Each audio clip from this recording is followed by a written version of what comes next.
Microbokai. Saoudi. Trois questions pour vous aujourd'hui. Premièrement, que vous inspire la mauvaise solution proposée par le ministre de l'Éducation pour un problème de CM2?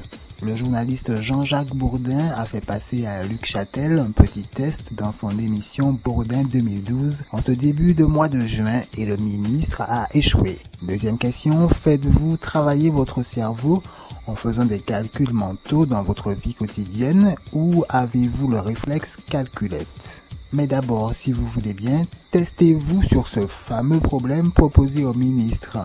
Aurez-vous besoin de faire une règle de 3 sur une feuille pour trouver la solution? Voici l'énoncé. 10 objets identiques coûtent 22 €.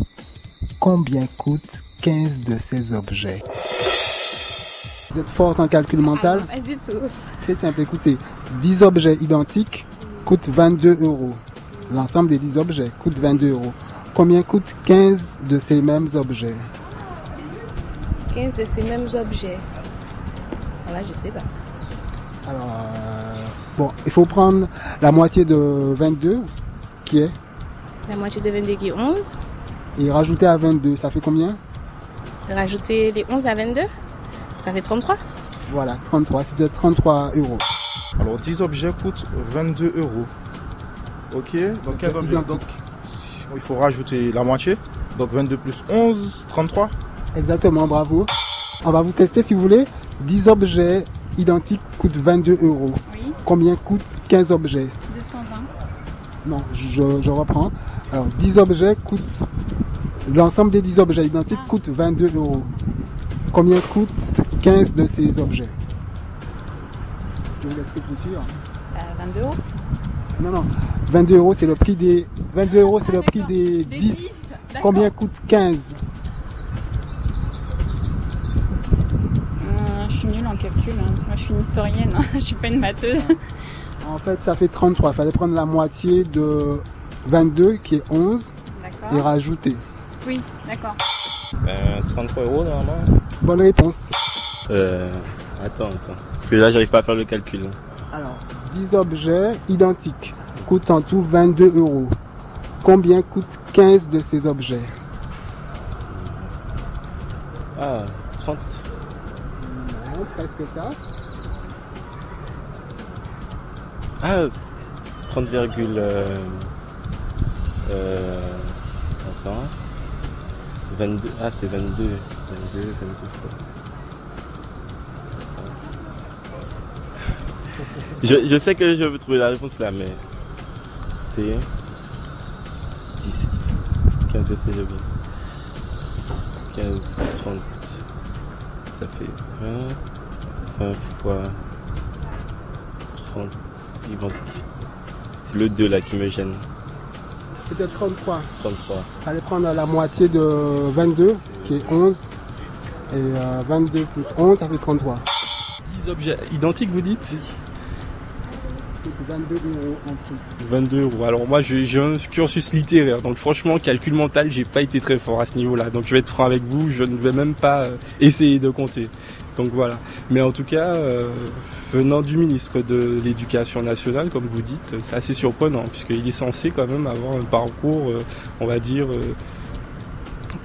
pluridisciplinaire, pardon. Tandis que nous, bon, en tout cas, ça traduit encore, mais moi, je suis un cobaye. C'est vrai que, vu mon niveau, je serais quand même normalement apte à comprendre ce problème, mais visiblement, ce n'est pas le cas. Microbokai. Saoudi. Que vous inspire la mauvaise réponse du ministre de l'Éducation à ce problème de CM2? Rien. Ça ne m'inspire rien. Il me semble que c'est un problème de maths, c'est ça? Oui. Oui. Qu'est-ce que ça m'inspire? Déjà que, de toute façon, on sait déjà comment ça se passe. Ils sont pas forcément compétents. Je veux dire compétents dans le sens où ils sont peut-être pas calés dans telle ou telle matière. Et donc, comme on dit, c'est après, je ne sais pas si c'est lui qui gère tous les dossiers, donc ça veut dire qu'il a quand même une assistance ou quelque chose comme ça. Donc ça traduit toute son incompétence. Qu'est-ce que ça vous inspire? Ben, je sais pas, j'ai pas trop suivi ce qui s'est passé, donc je peux pas trop vous répondre. Peut-être qu'il voulait pas répondre, mais si vraiment il a pas pu répondre, c'est vraiment grave en fait. Un problème de CM2. Oui. Est-ce qu'il est compétent pour le poste? Qu'est-ce que ça vous inspire?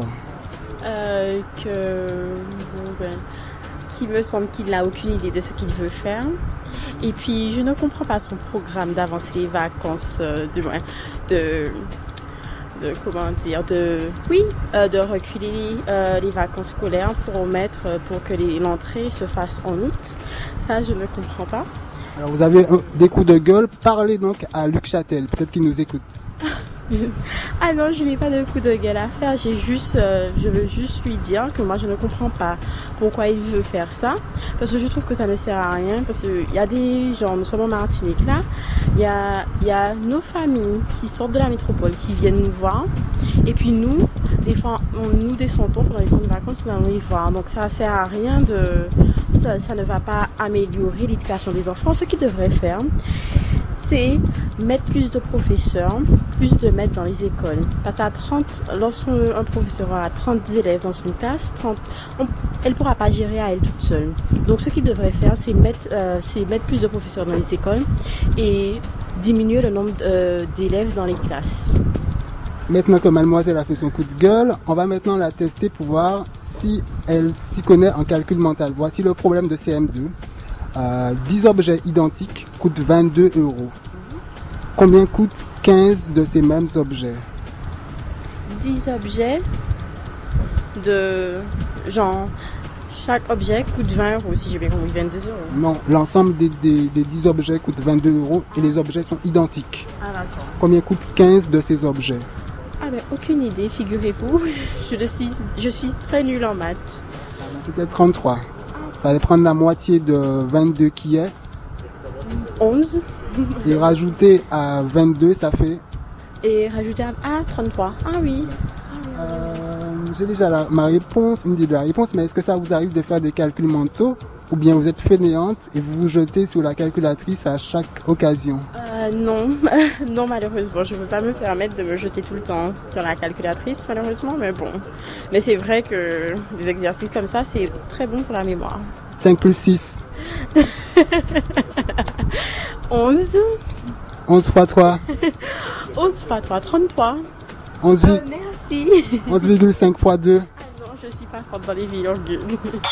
Non, j'essaie de faire des calculs mentaux quand même. Au maximum. Hein. Puis si moi j'en peux. Si je peux pas, j'utilise la calculatrice, mais en premier, j'essaie d'utiliser ma tête. On voit que tu es studieux. D'ailleurs, tu vas à la BU là pour étudier? Oui, justement, c'est bien ça. Est-ce que tu fais tes courses? Comment ça se passe? Est-ce que tu comptes pour voir combien ça va faire, etc.? Oui. Je compte pendant les courses, pendant les... Peut-être pour tout, hein, quasiment. Mais il faut que je sois posé.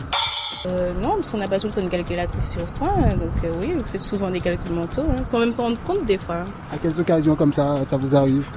Faut calculer, quand on va faire des courses, hein, faut calculer ce qu'on va acheter dans la vie quotidienne. Non, quand on fait les courses, on est obligé parfois de faire des calculs mentaux rapidement pour avoir une idée du prix, de combien du budget qu'on aura à utiliser pour acheter les produits. Donc, vous êtes donc un boss des maths? Je suis un économiste, mais bon, forcément il y a des mathématiques dedans. Sincèrement, vers la calculatrice. C'est à travailler? Travailler? C'est peut-être quelque chose à travailler, les calculs mentaux. Oui. Oui, bien sûr, je suis d'accord avec vous, mais bon, comme c'est vrai que je suis dans une filière littéraire, je ne prends pas la peine de faire le calcul, alors que je viens d'une branche scientifique à la base. Mais c'est simplement pour vérifier en fait que je fais ça, parce que j'ai peur de me tromper à chaque fois. Mais est-ce que vous faites d'abord le calcul mental quand même? Oui, mais pas toujours. J'essaye d'être honnête avec vous. Je me jette sur la calculatrice, oui. C'est la solution de facilité, ou si vraiment je ne peux pas le faire quand je fais les courses par exemple, effectivement j'ai mon petit portable à côté et je calcule. J'ai pas honte de le dire, je ne me cache pas, non. Faut être sûr et certain que... Donc effectivement, il faudrait revoir cette histoire de calcul mental au CM2. Et même après le bac aussi, je crois. Après le bac, oui, et puis il faut maintenir voilà. Rassurez-vous, on est nombreux dans ce cas. Comme moi, oui.